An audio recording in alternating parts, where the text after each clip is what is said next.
last time you saw this particular guitar, it was probably somewhere up northeast probably somewhere.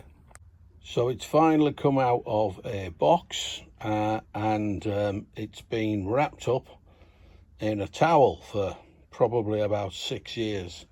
So what I'm on with now is I've taped it all up and I'm on with just tidying up the ends of these frets. And I'm not a luthier, so I don't really have a proper workshop at the moment, although I'm hoping that at some point that might change. So this is the guitar, for those of you that would like a quick recap, that I had some decent machine heads for. So there's some decent machine heads.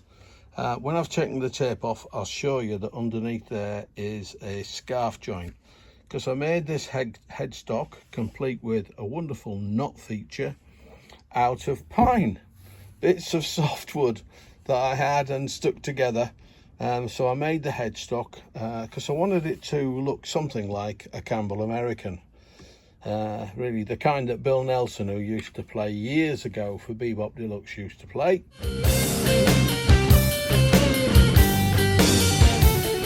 I'll put a little heel on it because I like the little heel.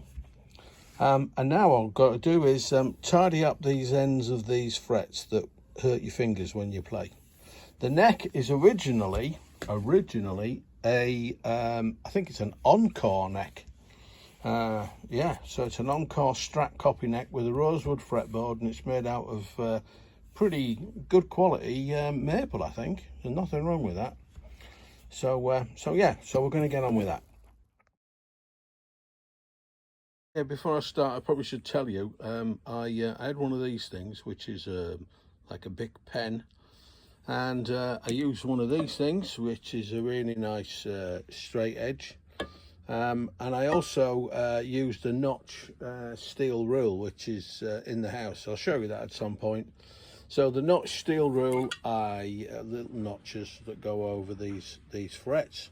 I put it on top of the fretboard, and then if there was any gaps, I just tightened it up this end with an Allen key until it was nice and flat. Now if there'd been gaps at these ends and there was an obvious bow, then you would have had to do it the other way. But anyway, there you go. So that's what I did. I marked on these frets little bits where they were just a little bit proud. These were just a little bit proud. I checked that. I would have used a rocker tool, but I didn't have a rocker tool, so I got a nice straight credit card edge like that, and I put it across the frets like that, and if it rocked, then there was obviously a high spot, so I marked the high spots. Then I got a nice flat piece of something like this level. I stuck some 400 grit paper on it with double-sided sticky tape, and then I just ran it over the frets. And when I got to fret number 12, where is it? Here. You can see I marked it. Where's my finger gone? There we are. You can see I marked it. There's just a little upside down 2 there. I put 12. So when I got to there, I tapered it off slightly, because I've discovered, I don't know if anyone else does it, but I've discovered if you taper it off a little bit, you manage to get a much better sort of action at the top end here. So we'll wait and see what happens. But what I'm doing is I'm tidying up these frets with a couple of things, a couple of chisels. So to start with, I don't know where I am. Here we are. Start with, I'm using this to gently take off these sides here, and I'm actually using this thing here to go over the top, just nice and carefully, trying not to take too much paper off, because then it'll scratch the guitar. And then I'm using this steel wool to soften it all up, and then just give the fret a little bit of a polish with some little really fine 000 or whatever it is steel wool. Okay, so that's what I'm up to. Yeah, I'm back on this side of the camera now, just for a little cameo inset of my gorgeous face, because I know right now some of you are thinking this guy doesn't know which tool's which. Well, I might not. I mean, I'm 63. I'm 21 3 times this Christmas. So hey, anyway, as we know, these are not chisels. These are something called files. This thing, this big boy here, that's a chisel.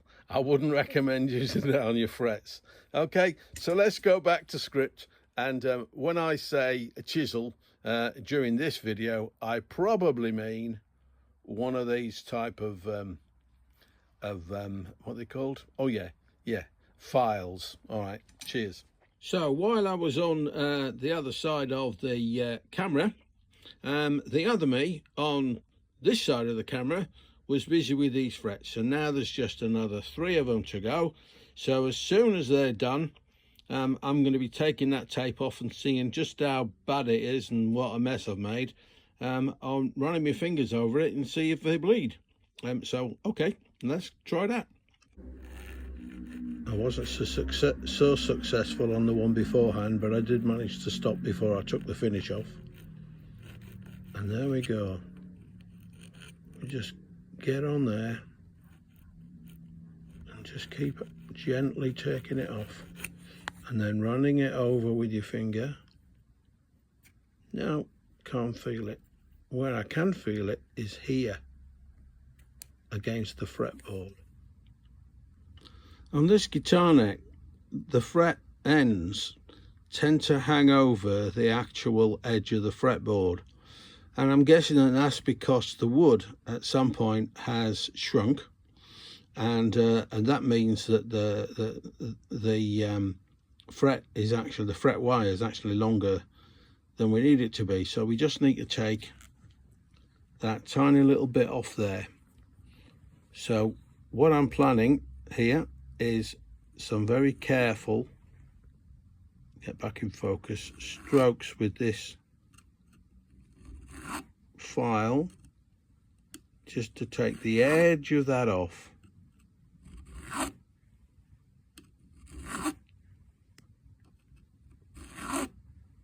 Like that.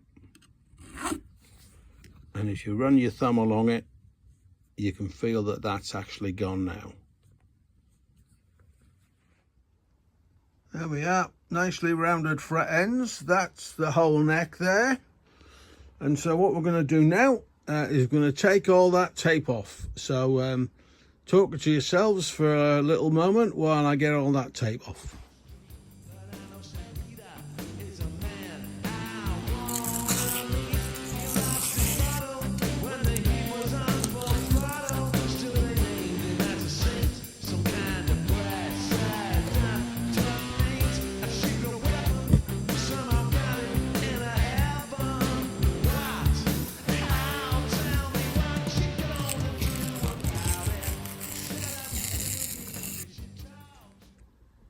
There we are with that scarf joint I mentioned. As I'm taking the tape off, you can actually see where I cut the headstock into the existing neck underneath that fretboard, and I just literally slotted it in right under here and then glued it in place and let it sit. And I used PVA, polyvinyl acetate, the white stuff.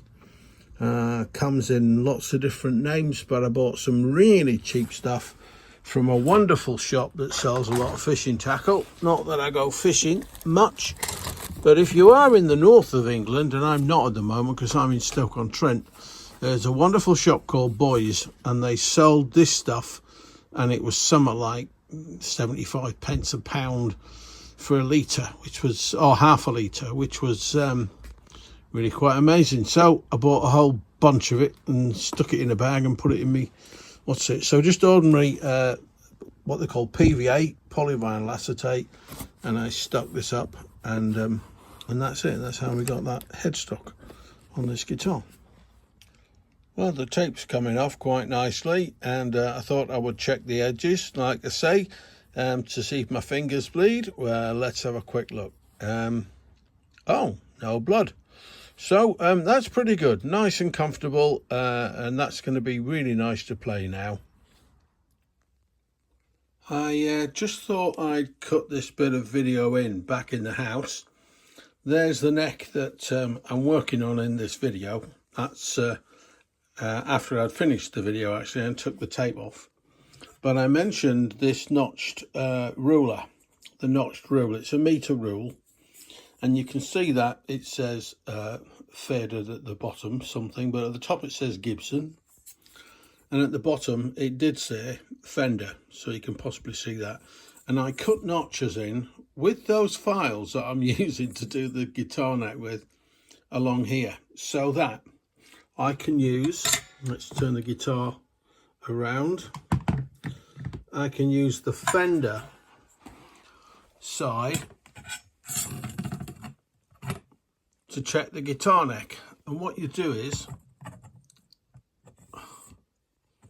you put it on the guitar neck and you just see if it's level. You see? You just see if it's level. That's what you do. And this guitar neck is nice and level. So that's good news. Now, if I was doing a Gibson one, of course, I'd use the Gibson side. But of course that doesn't work because the Gibson has, as you can see, a shorter, what they call scale length than a Fender. So there you go, that's the ruler. You can also see what I'll be working on next, which will be some more to do with the body.